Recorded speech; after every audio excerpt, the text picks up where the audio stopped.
All societies have contributed to the dream of the brotherhood of man, the indissoluble chain,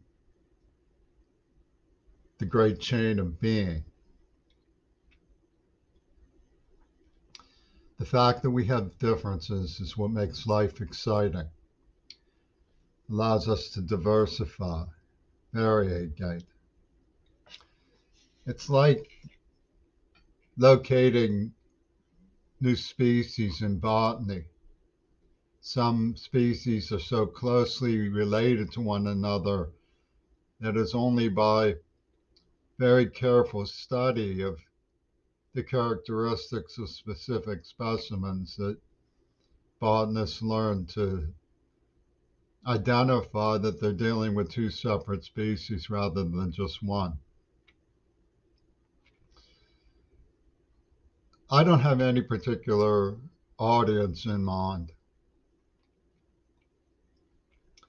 I'm disheartened by my own society.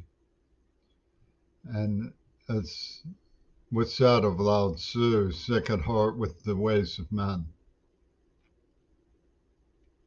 I look with longing for understanding, change, and ceasefire. And the poor past that has come to the Ukraine. I know that the trouble ahead is unforeseen by many people because the danger hasn't been heeded.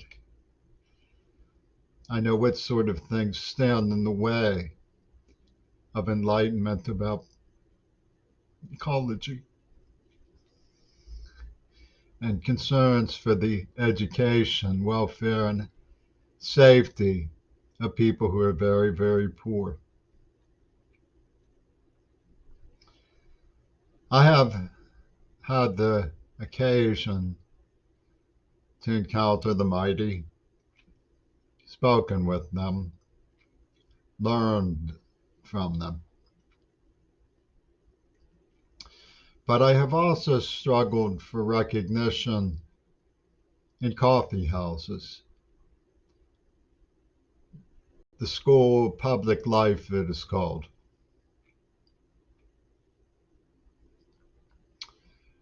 By Fred Dewey, the grandson of John Dewey.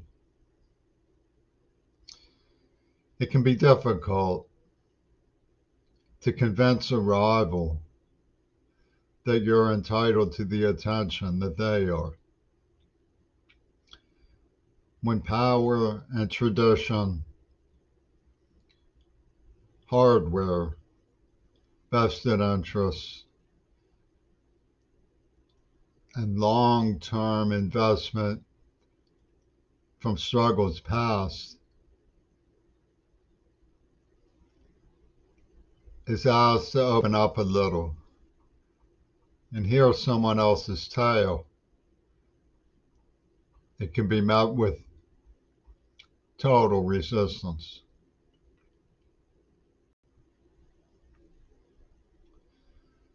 One of the reasons why democracy is a hard sell for governments that are authoritarian is that we take due process seriously, checks and balances seriously. When there's a history of corruption, disempowerment is mandated. But it's a tragedy for everyone that there's no safe exit strategy for people who live in authoritarian regimes and are being asked to step down.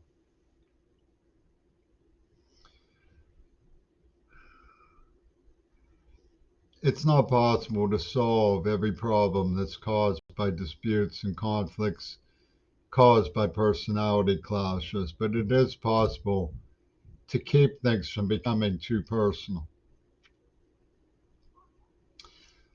I'll explain a family I love, the Kennedy family. One of the things I made it a point never to do was to study the family. I respected the politics of the family and recognized their politics as my own. When I needed an answer, I turned to them. But I didn't look into their families to understand the high society gossip pages, the celebrity. I certainly didn't seek in any way to target their families. I don't want to know anything about political families. I don't want to have leverage over the personal affairs of people whose politics I admire. It's strictly hands off. It has nothing to do with me. It's one of the ways that I show my respect and my love for them.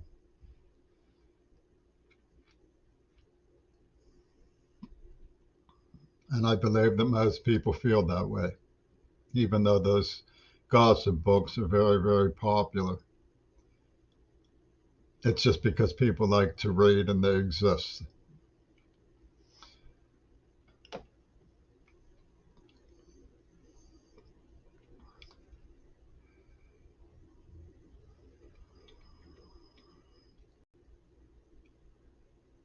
I've never hardened my heart to the issues of the hour of the day. It's a conflict of interest for me in a strange way to be told to give tribute to Black heritage when I have indulged and found love and meaning in Black heritage. Because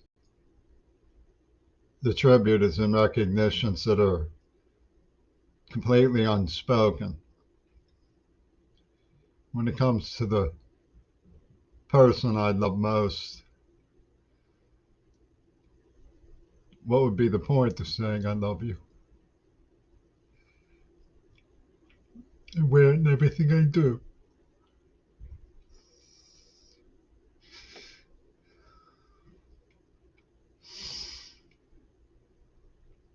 It's important, though, to understand that the brotherhood of man means something. That when somebody is overshadowed at a coffee house by one of their rivals, rather than see them bow their head and glower in the shadows, be taunted or kicked in the behind by people who say they've been defeated, it's important to stand up for them and say you'll get another chance. You did your level best. Sometimes doing one's level best can involve making a mistake.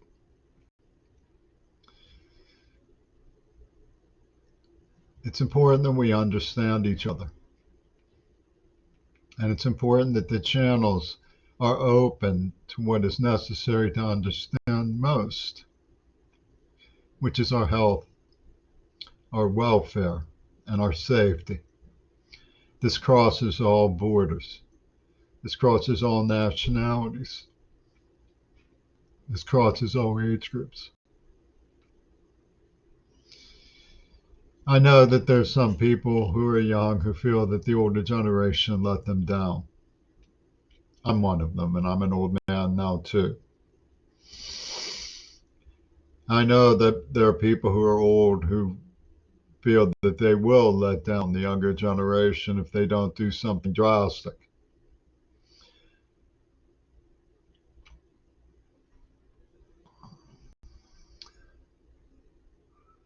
What we need to do, I believe, very strongly, is urgently focus our attentions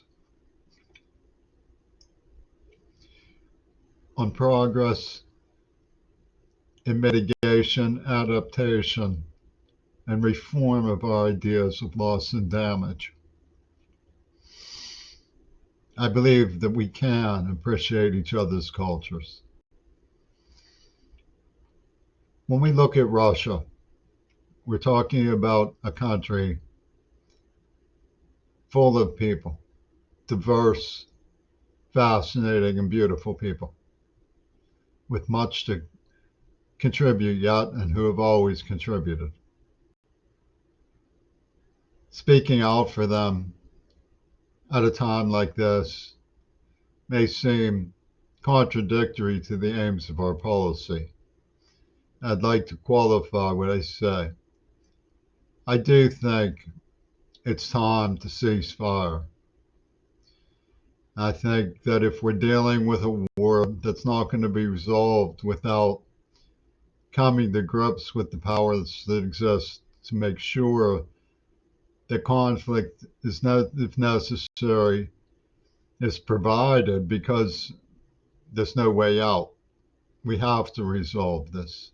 We have to bring this to a ceasefire. That the people who can be trusted most to recognize the minimum necessary to stop hostilities are in charge. I have nowhere near the competence that's necessary.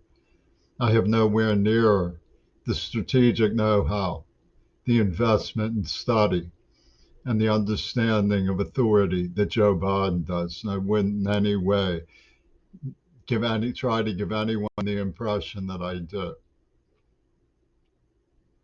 But I won't be silent about my awareness of the talent and meaningfulness and spirituality of the Russian people. I cannot bear what is happening.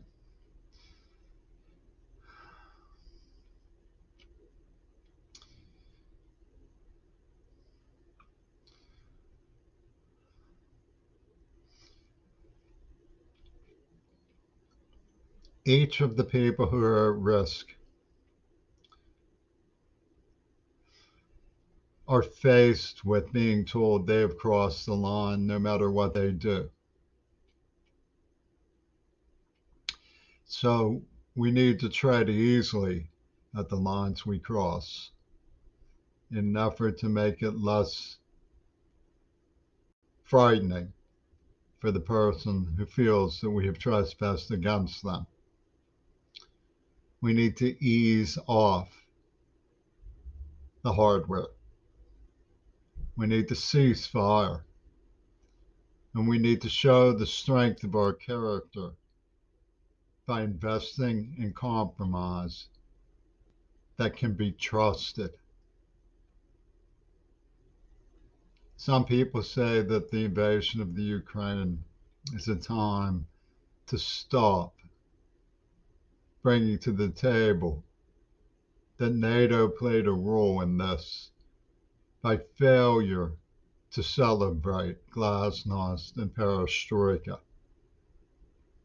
They say that the regime that invaded the Ukraine has proven that Russia believes that might makes right. While I am in sympathy with this while civilians are being shelled, I don't believe it's entirely true. I do believe that it's necessary to call attention to the drama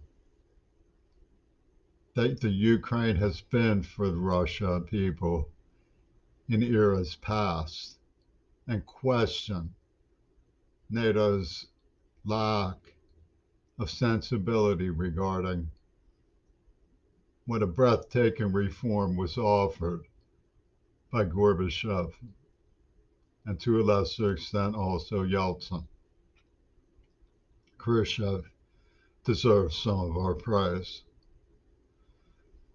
He had a good relationship with Kennedy, and they managed to work out some very difficult problems together. I'm not proposing anything, except that people be reminded